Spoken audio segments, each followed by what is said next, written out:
My name is Juan Villamil and I will tell an American ghost story.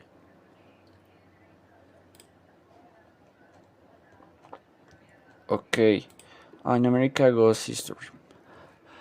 Around the year 1845, the Army garrison in Fort Union, New Mexico, was a lonely place to be, a small encampment of American soldiers in the middle of a wide and empty desert at night. You lay awake listening to the coyotes call, are the wind whipping across the dry sandy ground outside the fort, the tumbleweed blowing across the ground was often the only moving thing to be seen.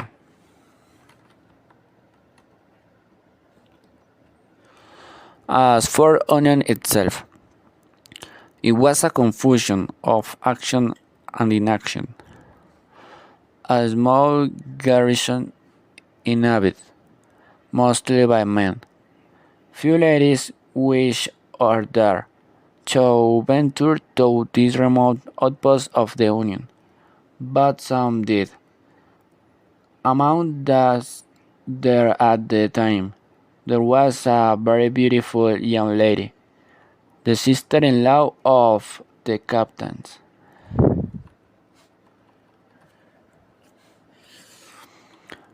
A coquettish sort of lady, she encouraged the attention of the young officers, including a certain young lieutenant, freshly arrived from Boston. The lieutenant had hardly been at Fort Union for months before he was madly in love with the young lady. And one winter's evening, as he walked with her in the cold dusk, he proclaimed his love. The lady, no one to discourage attention, told him that she loved him too. Indeed, she swore him eternal love.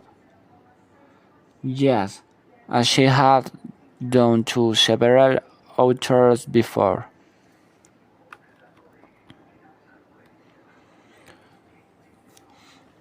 Less than a week after this romantic moment, for Union was suddenly on the alert. Indians were approaching and were attacking. Anyone manned the encounter. A detachment of soldiers was soon drawn up, with orders to intercept the Indians. In charge of the detachment was the young lieutenant. As he rode proudly out of the fort, he called for all the hair, "My love, I'll be back soon, and you'll be mine forever." 2 days later, the detachment returned, in sad contrast to his heroic departure. All the soldiers were tired and angry. Half of them were injured, and 10, including the lieutenant, were missing. The young lady cried for the half an hour, but some seemed to have got over her grief, and when, after a few days, she appeared in public on the arm of young captain, no one was very surprised. They were hardly more surprised when, a few weeks later, the captains announced that they were to marry.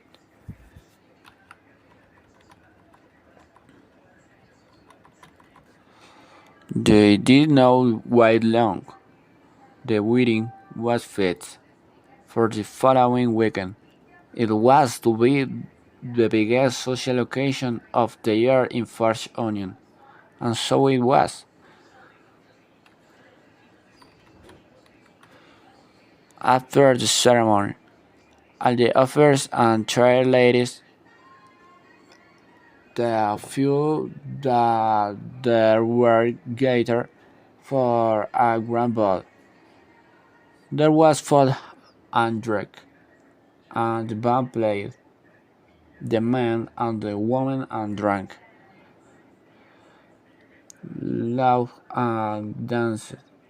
Only in the middle danced the captain and his bride.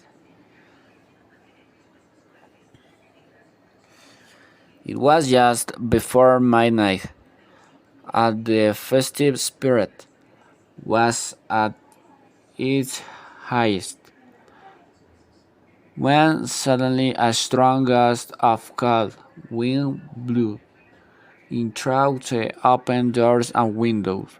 Many of the candles were blown out with the sudden rush of air. The back door at the end of the room banged shut, then blew wide open again with a slow creak that made everyone turn to look at it. And there, in the doorway, stood the lieutenant, or at least it looked like the lieutenant.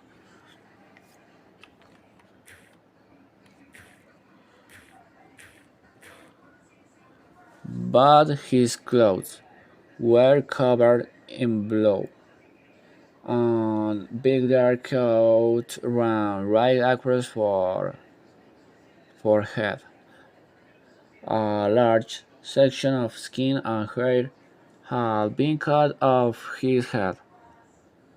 It was terrible sight to see.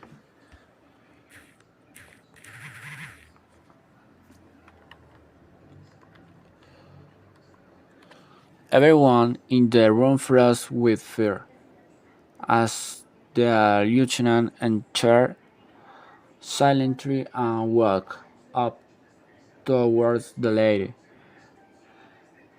Reaching her, he took her from the captain and began to dance, slowly at first, but then faster and faster.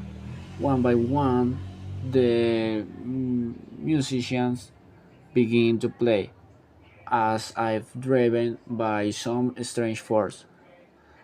The couple turned round and round in the half darkened room, dancing and dancing. The lieutenant was smiling. The face of the lady fixed in terror. As they danced, she grew paler and paler, until finally, as the music rose to a frantic crescendo, she fell on the floor. Bending over her, the lieutenant whispered something in her ear. They stood up and walked slowly out through the door he had come in by. It was several minutes before anyone else dared to move or say anything. Then the captain walked slowly across the floor to the spot where his bride was lying. He picked her up but quickly let her fall again. She was dead, almost cold. Suddenly, everyone was taken. The musicians claimed that a demoniac force had forced them to play music they had never played before. Some officers began explaining the strange events, while others swore the lieutenant. was a ghost, but with a dead lady in the middle of the room. It was clear that something strange had happened, whatever the explanation was. Next day, soldiers were sent out in all directions to look for the lieutenant. Most soldiers who had been with him on his last mission swore that he had been killed by the Indians. And so one group of men was sent back to where the encounter had taken place. Not far from there, they did indeed find the remains of the lieutenant.